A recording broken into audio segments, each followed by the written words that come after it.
जय श्री राधे दोस्तों, स्वागत है आपका नए पॉडकास्ट में। आज जो हमारे गेस्ट हैं इनको किसी तरह के इंट्रोडक्शन की ज़रूरत है ही नहीं, आप सब इनको सोशल मीडिया पे बहुत ज़्यादा देख चुके हैं, सुन चुके हैं।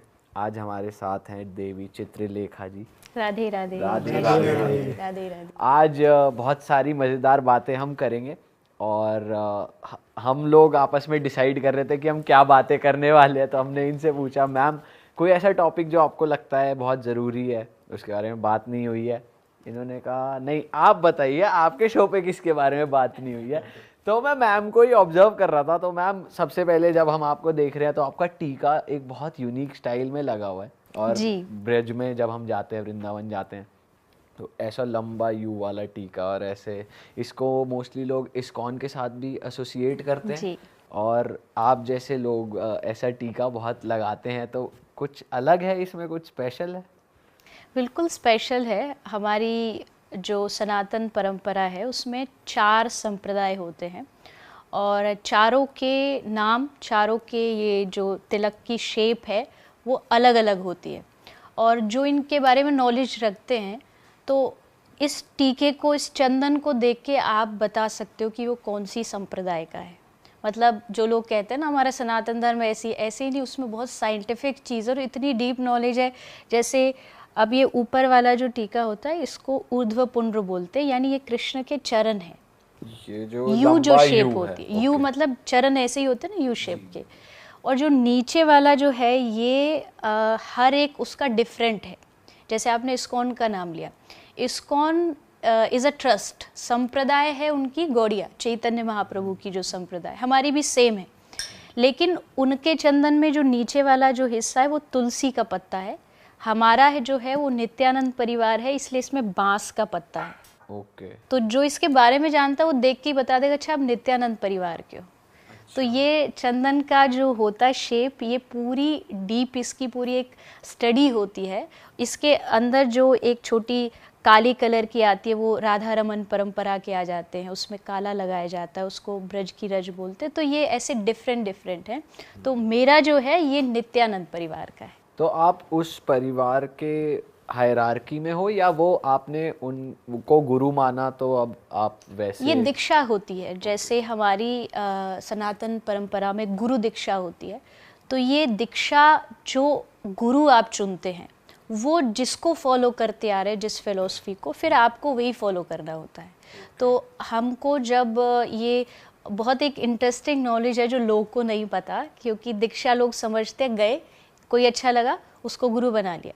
लेकिन हम जब इस 4 जो परंपरा है, संप्रदाय है, इनसे दीक्षा लेते हैं ना, तो हमको एक पूरी लिस्ट मिलती है। कृष्ण से हमारा क्या रिलेशन है वो पूरा लिखा होता है उसमें। जैसे कृष्ण के बाद ब्रह्मा जी के बाद कौन, उसके बाद कौन कौन कौन करते करते मेरे नाम तक वो लिस्ट आती है। तो इसका मतलब है मेरा कनेक्शन डायरेक्ट कृष्ण से है। जैसे एक वंश की परंपरा होती है, मेरा बेटा, तो वैसे गुरु परंपरा होती है। तो उसमें हमारे पास वो लिखा होता है और इसी से हमें पता लगता है कि हम ऑथेंटिकली दीक्षित हैं। अदरवाइज आज तो मार्केट में गुरु और शिष्य वाला बड़ा लफड़ा है, बट ये अगर आपके पास है कि आपका डायरेक्ट कनेक्शन नारायण से है, कृष्ण से है, तभी आप दीक्षित माने जाते हैं और वो गुरु देते हैं। आपका क्या कनेक्शन है कृष्ण जी से? मेरा वही कनेक्शन, कृष्ण के बाद जैसे 4 संप्रदाय है, कृष्ण के बाद आई ब्रह्मा जी, एक है श्री संप्रदाय, लक्ष्मी जी की संप्रदाय है। हमारी जो है वो ब्रह्मा जी से चली है, ब्रह्म संप्रदाय। फिर वो बढ़ते बढ़ते बढ़ते कलयुग में पहुंची चैतन्य महाप्रभु तक।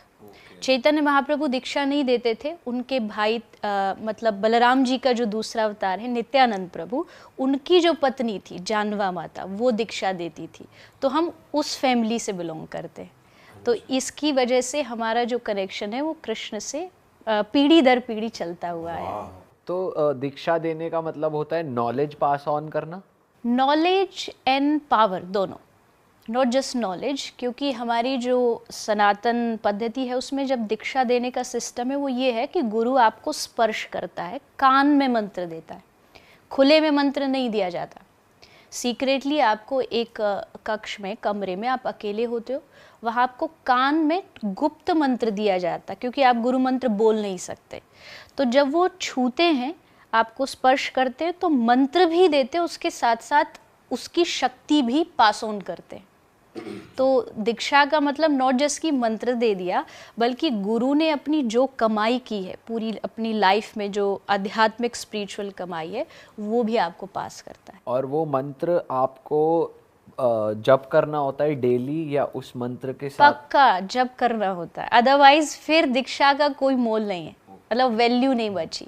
बहुत सारे लोग ऐसे हैं, वो गुरु बना लिया, मंत्र नहीं जाप कर रहे, सालों हो गए।